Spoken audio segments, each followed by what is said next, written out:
이 시간 말씀을 나누기 전에 지난주간에 있었던 사이판 선교 동영상을 먼저 보고 말씀을 나누도록 하겠습니다.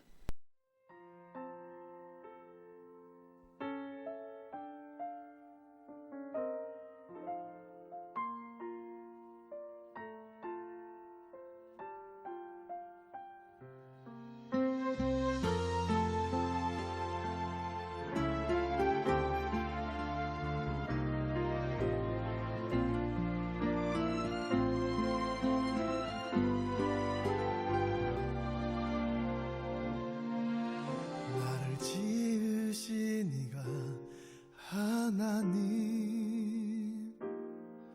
나를 부르시니가 하나님 나를 보내시니도 하나님 이거 따라하면서 만나서 반갑습니다. 만나서 반갑습니다.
모든 세계 내 마음속에 그리워볼 때 하늘의 별 울려 퍼지는 내 성 주님의 권능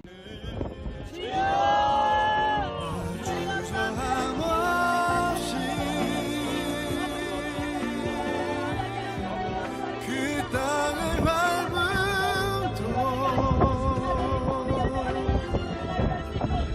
나를 붙드시니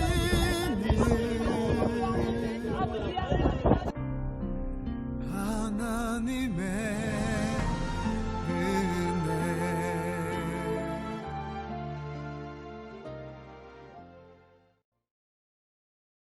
예, 동영상 잘 보셨죠? 지난 주간에 담임 목사를 포함해서 약 한 9명의 지체들이 사이판 선교를 잘 다녀왔습니다.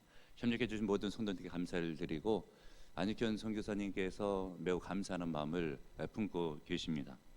그리고 선교사 사역을 가서 현지에서 보니까 정말 애를 많이 쓰시고 계시더라고요. 그분의 주된 사역은 원주민들 사역이고요. 그리고 사이판을 중심으로 해서 주변에 흩어져 있는 섬들에 경비행기를 타고 가서 복음을 증거하고 또 그분들이 예배드리러 오게 되는 그런 사역을 하고 계십니다. 처음에 이 원주민들 사역을 하게 됐을 때 주변에서는 참 사역이 될까라고 하는 의문점들도 많이 품었대요. 왜냐하면 먼저 가 계신 분들도 원주민 사역은 잘 안 했거든요. 안익현 선교사님께서 첫 번째로 한국 선교 사역 가운데서는 원주민 사역을 대시한 거예요. 그랬을 때 영어도 이제 잘 못하는 선교사가 와서 어떻게 선교가 되겠는가. 그리고 천주교인들은 대체적으로 그들의 종교 천주교인데 기독교를 증거받자 그들이 믿을 것인가.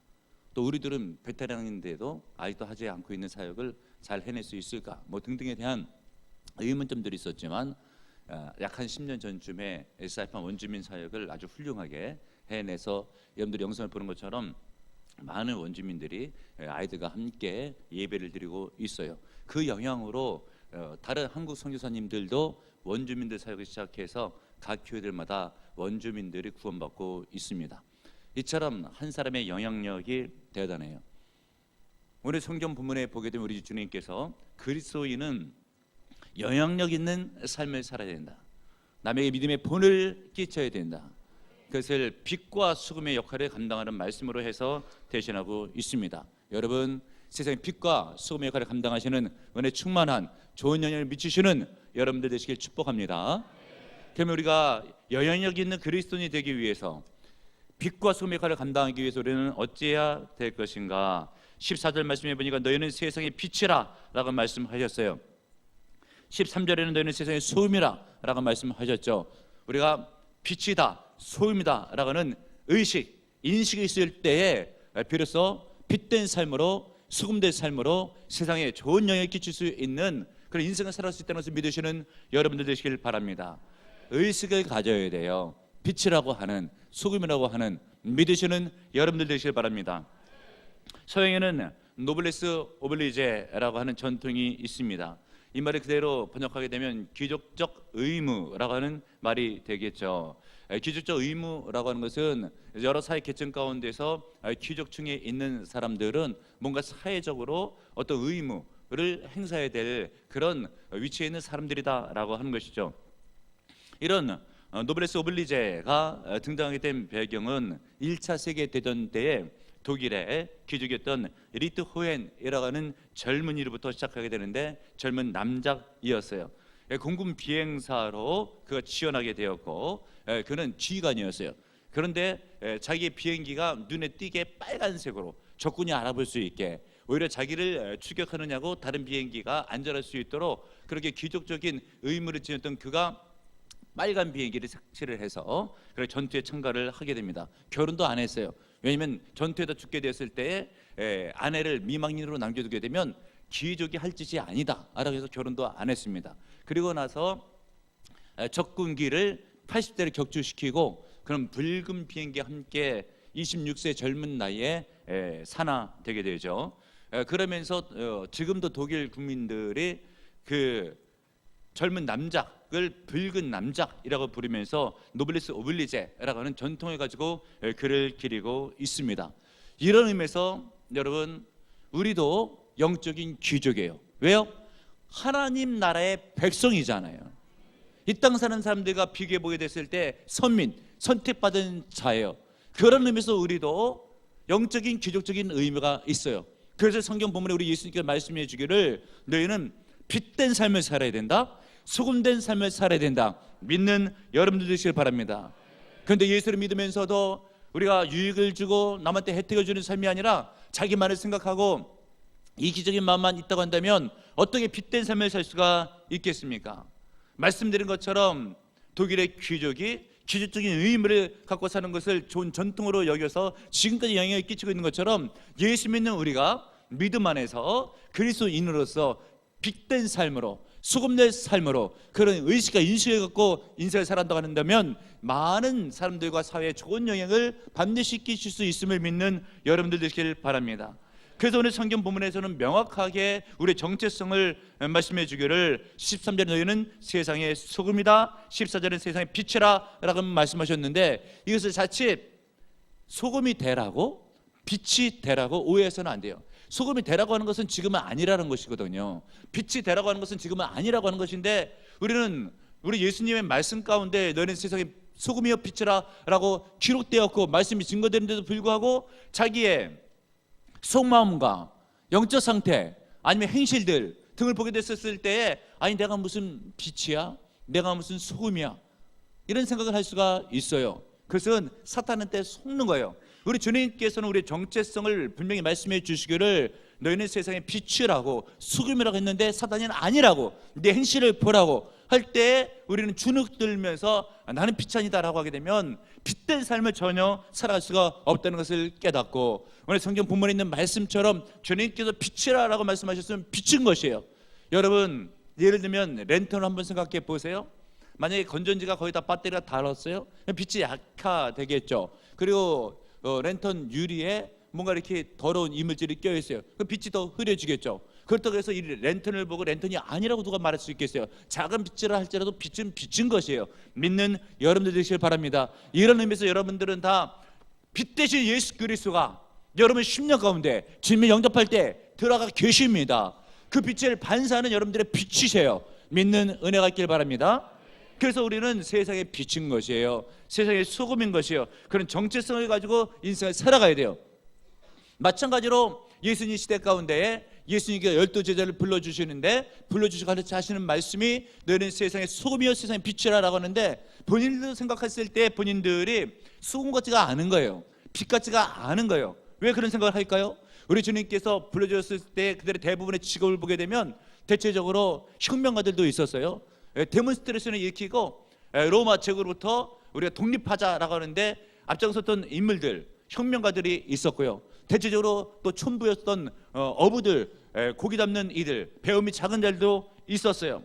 그리고 민족의 반역자라고 일컬어지게 되는 세리도 있었죠. 그리고 예수님을 따르는 무리 가운데 대체적으로 가난한 자들, 소외된 자들, 병자들, 그리고 그때의 사람 취급도 받지 못하는 여성들, 노인들이 잔뜩 몰려 있었죠. 그래서 예수 믿는 또 예수를 따라다니는 사람들을 고위 계층 가운데서 바리새인, 사두개인 등이 보게 됐었을 때, 제사장 무리들이 보게 됐었을 때 보게 되면 사회에 유익을 주는 자가 아니라 오히려 사회에 문제를 일으키거나 사회로부터 도움을 받아야 하는 자들이 예수님을 따르는 무리들이었거든요. 그리고 본인들도 생각했을 때 보더라도 우리들이 무슨 사회에 유익을 주냐, 도움을 받아야지 라고 하는 무리들에게 우리 주님께서 하시는 말씀이 아니다, 너는 세상의 소금이요 빛이다 라고 말씀하는 거예요. 이 말씀이 주어졌을 때 예수님의 말씀을 들었던 그들은 대체적으로 당혹했을 거예요. 아니 내가 무슨 빛이야, 내가 무슨 소금이야 라고 하면서 오히려 부담감을 느낄 수가 있었던 것이죠. 바로 그런 자들에게 주님께서 아니다, 빛이다, 소금이다 라고 말씀해 주실 때에 주님의 말씀을 신뢰하고 아멘 주여 주님께서 말씀하신 제가 믿습니다, 앞으로는 빛된 삶을 살겠습니다, 앞으로는 소금된 삶을 살겠습니다 라고 결단하게 됐을 때에 예수님의 12제자가, 여러분들 성경을 잘 봐서 아시겠지만 나중에 큰 일을 감당하고 세상의 복음의 빛을 전해줌으로 수많은 어둠에 있었던 사람들을 구원해냈던 역사를 이루게 되었고 많은 열매를 맺게 되었어요. 그러므로 여러분, 주님께서 여러분을 향하여 말씀해 주시기를 너는 세상의 빛이다, 세상의 소금이다 라고 말씀하실 때 아멘 주여 내가 믿습니다, 결단합니다, 고백합니다, 다짐합니다, 작정합니다, 빛으로 살겠습니다, 소금으로 살겠습니다 라고 결단 고백 작정했을 때 여러분의 삶이 바뀌어지게 되어 있습니다. 우리 주님께서 여러분을 향해서 빛이다 소금이라 말씀하시면서 내가 가난한 너를 들어서 부자를 오히려 부담스럽게 업신여기게 오히려 하나님께 영광 돌리는 자로, 어떻게 하나님께서 가난한 자를 들어서 있는 자를 폐하시는가, 하나님이 살아계시다라고 하면서 복음이 증거될 때 간증거리로 주님이 삼아줄 수가 있는 거예요. 믿는 여러분들 되시길 바랍니다. 그러면 여러분 말씀하시고 고백해야 돼요. 주님 제가 여기 있습니다, 저를 빛으로 소금으로 사용하여 주시옵소서 라고 결단했을 때 제자들처럼 크게 쓰임받을 수가 있어요. 믿는 여러분들 되시길 바랍니다.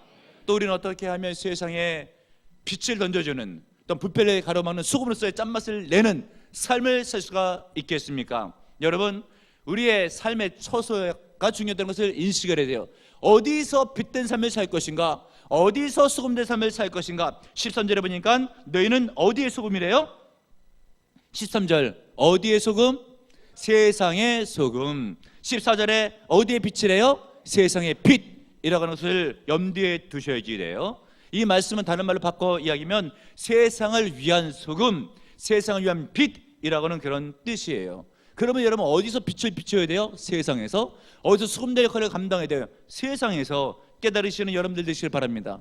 우리 예수님께서는 세상에 대한 관심이 많으세요. 요한복음 3장 16절에 있는 말씀에 하나님이 세상을 이처럼 사랑하사 독생자를 주셨으니 이는 그를 믿는 자마다 멸망치 아니하고 영생을 얻게 하려 하심이니라 라고 되어 있어서 세상에 대한 관심이 우리 주님께서 굉장히 많이 갖고 계셔요.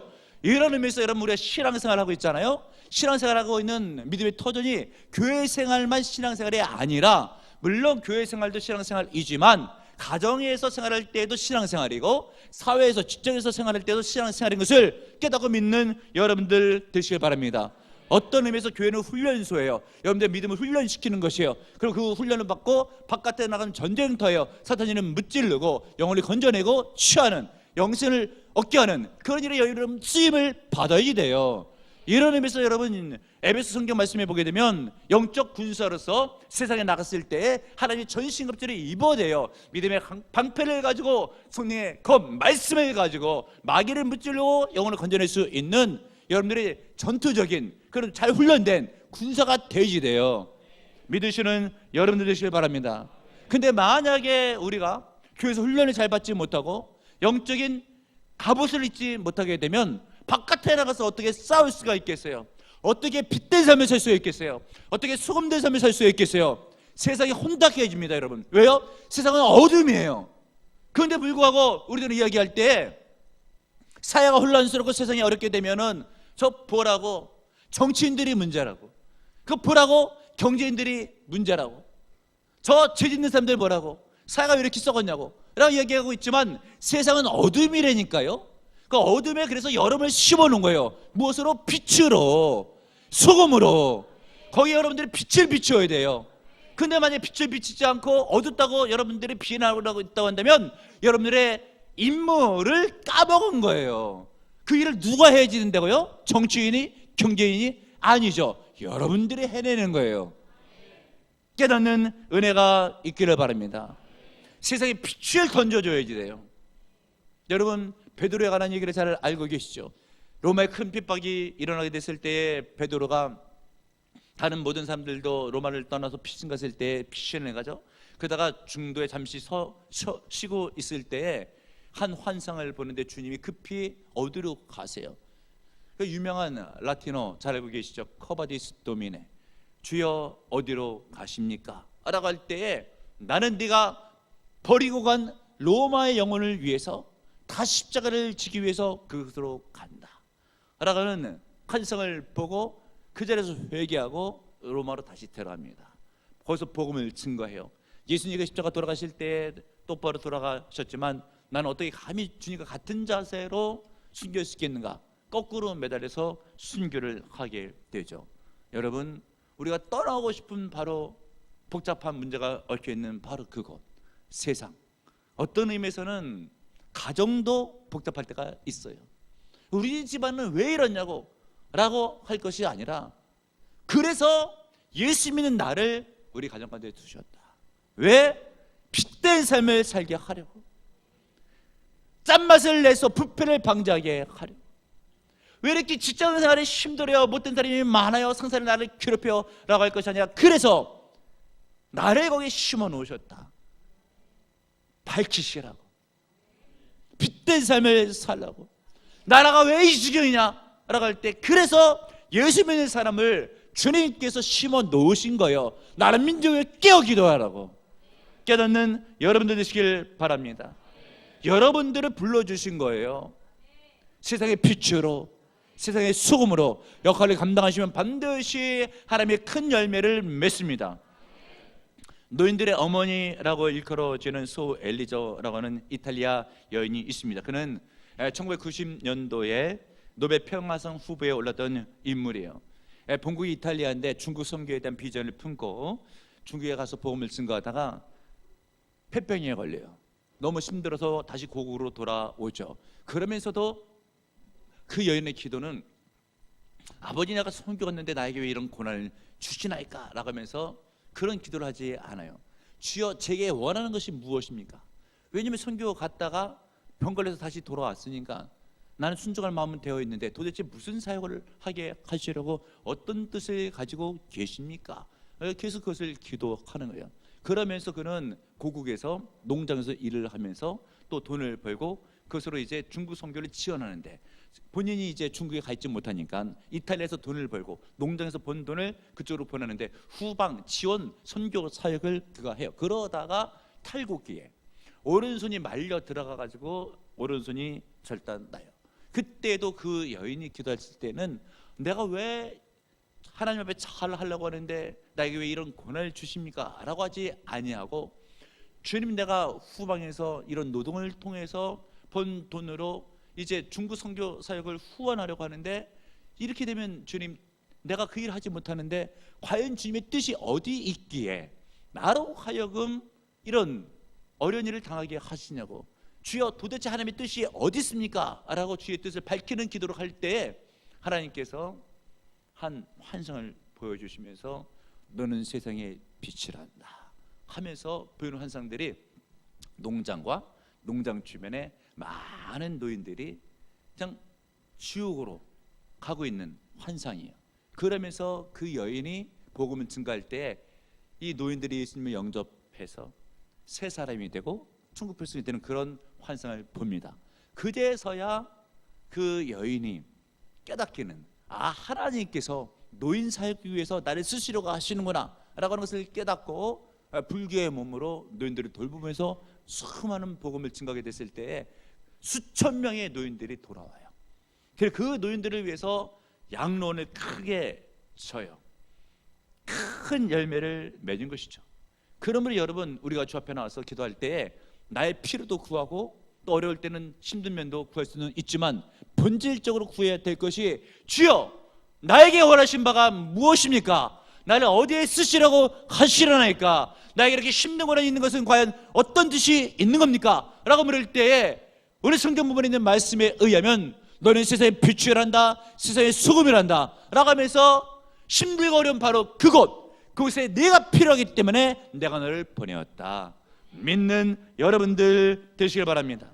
또 우리는 어떻게 하면 세상에 영향을 줄 수 있는 빛과 소금의 역할을 잘 감당할 수가 있을까요?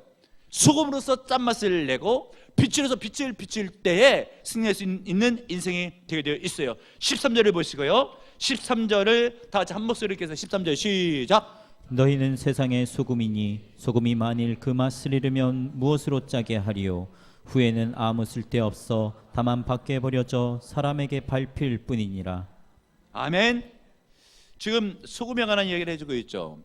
이스라엘 민족이나 아니면 저 핀란드 지역 쪽에 가보게 되면 소금을, 우리나라는 지금 바다에서 소금을 얻잖아요. 그게 뭐 천일염이라고도 하는데 저 다른 나라에 가보게 되면 암염이라고 있어요. 바위에서도 소금을 채취합니다, 여러분. 그 바위에서 소금을 채취해가지고 비가 내리게 되면 빗물에 염분기가 다 빠져나가요. 그러면 쓸데없는 돌덩어리처럼 되죠. 다 바깥에 다 내어버려요.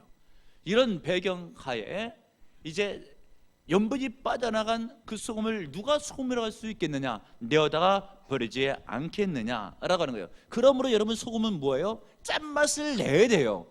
하나님께서 여러분을 소금이라고 하는데 소금의 역할을 못 해봐요. 내다 버린다는 거예요. 구원받은 성도가 소금의 역할을 감당해야지 주님께서 버리고 싶은 성도가 돼서는 안 되잖아요.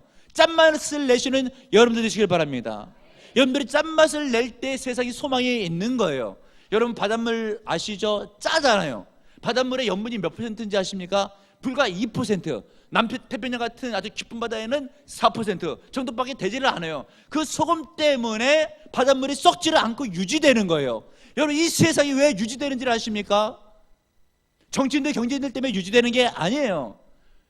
빛된 소금된 삶을 살고 있는 그리스도인들 때문에 주님께서 이 사회를 유지시키고 있는 거예요. 성경에 보십시오. 예루살렘 성이 멸망할 때 왜 멸망했어요? 주님께서 선지자에게 이야기하잖아요. 예루살렘 거리를 왕래하면서 네가 의인 한 명만 봐도 내가 이 성을 멸하지 아니하리라. 아무리 봐도 의인 한 명이 없어요. 주님께서 치시는 거예요. 사회가 왜 힘들고 어려워지는가? 그리스도인이 짠맛을 잃으면 그래요. 소망이 없어요. 그러나 그리스도인들이 한국교회가 깨어있으면 짠맛을 내면 이 나라 소망이 있습니다. 믿으시는 여러분들 되시길 바랍니다. 그런데 기독교 인구가 우리가 20% 정도 된다고 해요.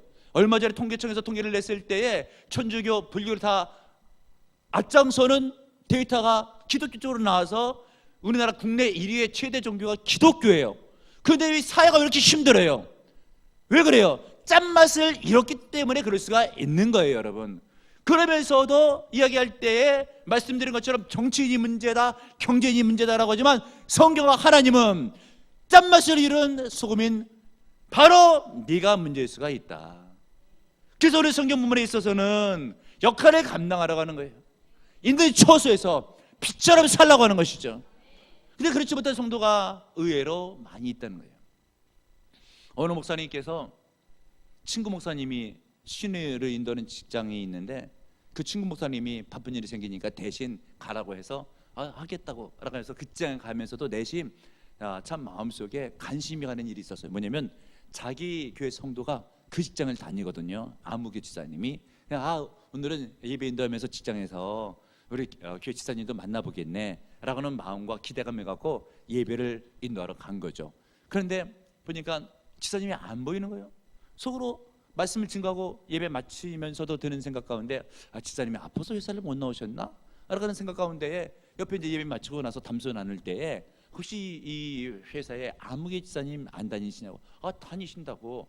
그분이 우리 교회 지사님이신데 오늘 왜 이렇게 참석을 왜 안 했냐고 라고 했을 때 이구동성으로 하는 이야기가 그분이 교회 다니셨냐고. 나는 절에 다녔는 줄 알았다고. 예수를 믿으면서도 빛이면 빛이 드러나야 되는데 믿지 않는 것 같아. 소금이면 짠맛을 내서 부패를 방지하는데 수금 같지가 않아요. 이게 큰 문제일 수가 있어요. 그럼 어떻게 해서 영향력을 끼칠 수 있는 빛으로 소금으로 살 수가 있겠는가? 은혜를 받아야 돼요. 어떻게 은혜를 받습니까? 하나님을 가까이 해야 돼요. 예배로 말씀으로 기도로 접해 나가서 하나님의 은혜를 받게 되면 그 성령의 은혜가 나한테 넘치게 되면 빛을 발하는 거예요. 수금의 역할을 감당하는 거예요. 내 힘으로 안 되지만 성령의 힘으로 예수님의 능력으로 빛을 발해요. 복음이 증거돼요. 말씀대로 살아요. 은혜가 임해요. 가정의 분위기가 좋아져요. 직장 분위기가 좋아져요. 내가 하나 썩어지면 돼요. 녹아지면 돼요. 그런 삶을 살 때 헌신하고 순종하고 충성하고 복음 증거할 때 보다 나은 세상이 되는 거예요.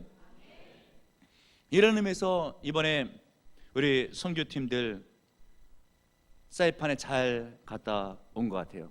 선교사님도 얼마나 기뻐하고 원주민 교인들도 얼마나 기뻐하는지, 그 원주민들 아이들의 눈을 봤을 때 정말 티없이 맑아요.